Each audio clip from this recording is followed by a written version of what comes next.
دینه به هم تاسو خبرو چې پېښور کې د یتیمانو ماشومانو لپاره جوړه اداره آغوش هم کې د قرآن کانووکیشن دستوره شوې ده چې پکې 4 ماشومانو ته سرټیفیکیټ ګولډ میډل او انعامونه ورکړل شوي. په انعامونو او سندونو ترلاسه کولو یتیمانو ماشومانو د عقوي میندو د خوشحالۍ څرګندونه کړې ده. د کانووکیشن نور احوال ګورو د محمد ارشاد په دې رپورټ کې.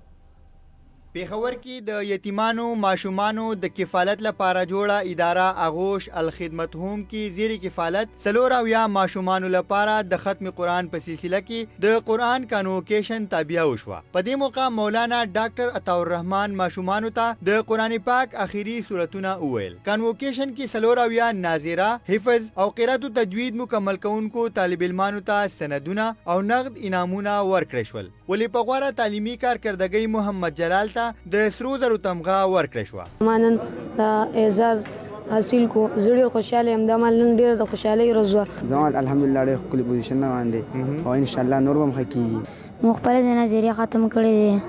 نن ډیر خوشاله او ماشاءالله په دې موقع باندې زما مور نه غلي او ورور مې نه غلي. مزدن دومره خوشاله يم چې زه انتهایی زیات خوشاله يم چې زه پیل کولای نشم چې ما ته نن داسې غټو خلکو د لاسه ما ته انعام ملاو شو. زما مور هم راغلی و ډېر خوشحاله وم. ما پکې فرست پوزیشن واخیسته، ما ته سرټیفیکیټ ملاو شو.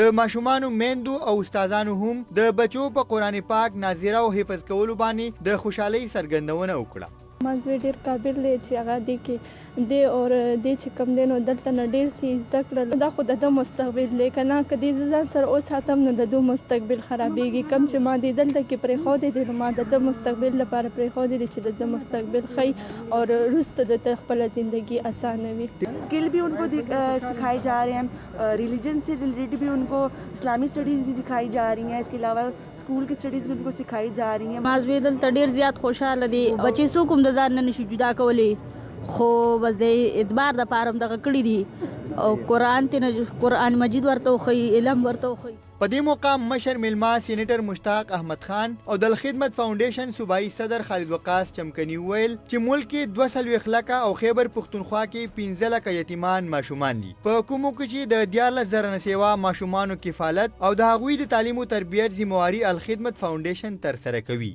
د دې تربیت کوي، د دې علاج معالجې سہولت ورکوي او د 12مه پورې په دې باندې دا تعلیم حاصلوي او تعلیم سره بهترین تربیت کوي او د دې په ذریعہ سره د پاکستان یو بهترین شهري د یتیمانان بچو نه جوړي. او د کفالت مراد موږ د هغوی تعلیمي اخراجات، د هغوی د خوراک ضرورت، د هغوی د صحت ضرورت او د هغوی پاکټ منی، د هغوی د نور روټین ضرورتونه الخدمت فاونډیشن پوره کوي. د قرآن کانووکیشن په موقع شتمنو کسانو د یتیمانو ماشومانو لپاره د مالی مرستې او د هغوی لپاره د نقدو انعامونو اعلان هم وکړو. محمد ارشاد، مشرق ټي وي، پېښور.